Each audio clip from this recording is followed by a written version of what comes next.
So I have this plastic shelving unit and I'd like this section to be just a little bit taller. Now, a bunch of different ways on how to do that came to mind, but obviously the most straightforward way would just be to get longer tubes. Now, the closest thing to this that I can find easily would just be some PVC.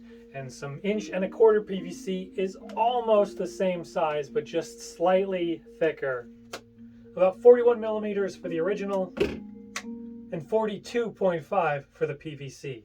So unfortunately, it just doesn't quite fit into the original holes. Now again, there's a couple ways to deal with that. We could sand down the two ends to get them to the right diameter so it would fit.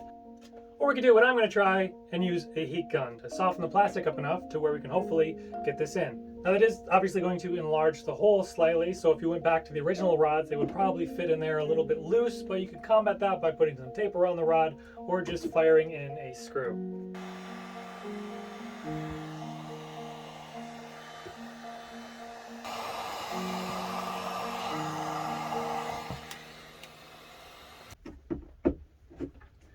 And there we go. I'd say that's a pretty successful upgrade. Now, of course, you can paint these if that matters to you.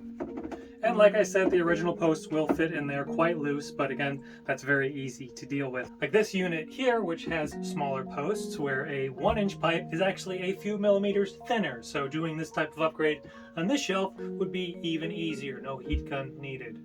Now a 10-foot piece of 2.25" PVC is about $10, so you could do a 2.5-foot increase for $10, and yeah, that's not too bad. You could maybe do something with wood for cheap, or a round peg and a square hole type deal, or if you throw it on a lathe, you could just make a giant dowel, or maybe do something where you cut this and extend it somehow. But I mean, for $10, PVC, I think it's probably the most straightforward and simple solution, and it only took a few minutes.